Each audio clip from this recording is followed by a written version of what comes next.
नमस्कार दोस्तों, मेरा टॉपिक है is death penalty for rape convict justified और मैं इसके विपक्ष में बोलना चाहूंगी। दोस्तों, मेरा नाम हिमलता पांडे है और मैं बेसिकली बिलासपुर छत्तीसगढ़ से हूं और एट प्रेजेंट मैं गुड़गांव में सावा इंटरनेशनल में जॉब कर रही हूं as an executive assistant to director. दोस्तों, मैं सबसे पहले आपको ये बताना चाहूंगी कि रेप इंडिया का फोर्थ मोस्ट क्राइम है। एनसीआरबी ने जब ये 2017 में रिपोर्ट निकाली तो उसमें 2.2% मर्डर केस थे, जबकि 5.2% रेप केस थे। वहीं 2018 की रिपोर्ट में यह बताया गया कि 33,356 रेप केसेस रजिस्टर्ड हुए हैं।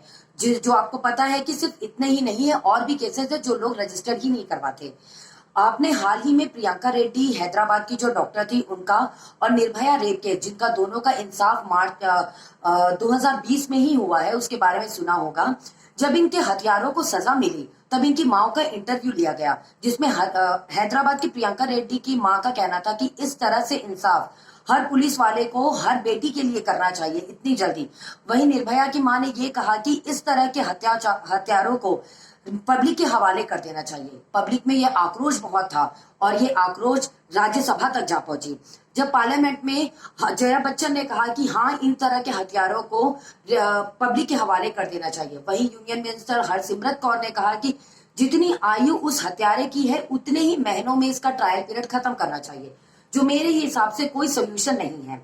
उसके बाद आपने सुना कि जम्मू कश्मीर में खतवा रेप केस हुआ, जिसमें एक 8 साल की मासूम बच्ची का रेप किया गया, जिसके बाद भारत के संविधान में क्रिमिनल लॉ में एक बहुत बड़ा अमेंडमेंट आया और यह डिसाइड हुआ कि जो सजा है वो 10 साल से बढ़ के 20 साल होगी मिनिमम, और मैक्सिमम डेथ पेनल्टी दी जाएगी। ये जो कानून है ये मध्य प्रदेश, राजस्थान और हरियाणा ऐसे राज्य हैं जहां पे पहले से ही चल रहे थे। और आपको मैं बताना चाहूंगी कि मध्य प्रदेश में एक रेप केस ऐसा था जिसमें चार्जशीट फाइल करने के 5 दिन बाद ही उस हत्यारे को 5 दिन के अंदर सजा दी गई, वो भी फांसी की। मैं आपको ये बताना चाहूंगी कि बहुत ही साहस चाहिए होता है एक पीड़िता को अपना केस पुलिस के सामने रजिस्टर करने में।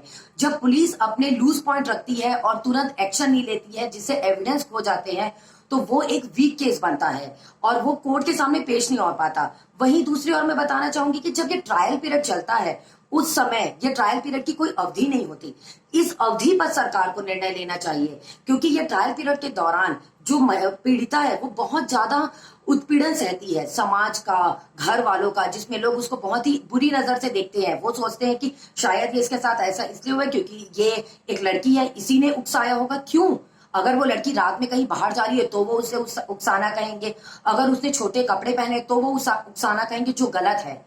और इसका फायदा उठाता है एक रेप कन्विक्ट। और ये जो ट्रायल के दौरान मेरा मानना यह है कि यह ट्रायल जल्द से जल्द खत्म होना चाहिए और एक निष्पक्ष निर्णय निकलना चाहिए, जिससे वो लड़के को भी पता चले कि जो उत्पीड़न एक लड़की समाज में रह के सह रही है वो उत्पीड़न वो भी सहे, वो दर्द सहे, वो प्रताड़ना सहे जो समाज और उसके परिवार वाले दें। इतना ही नहीं, मेरे हिसाब से उसको अपने इनकम का 70% कम से कम उस लड़की को देना चाहिए, क्योंकि वो उसकी हकदार है। पैसे से कुछ होता नहीं है, लेकिन उसे ये दंड मिलना चाहिए कि वो समाज के उत्पीड़न के साथ साथ उस परिवार की मदद करे जिसके साथ उसने अन्याय किया है। इसके साथ ही मैं अपने इस टॉपिक को पूर्ण विराम देना चाहूंगी और ये कहना चाहूंगी कि फांसी की सजा 2 सेकंड की होती है, 5 सेकंड की होती है, चलो, लेकिन वो सजा उम्र भर की नहीं होती। उस लड़के को उम्र भर की सजा मिलनी चाहिए, ताउम्र उसे एहसास होना चाहिए कि उसने अन्याय किया है। नमस्कार।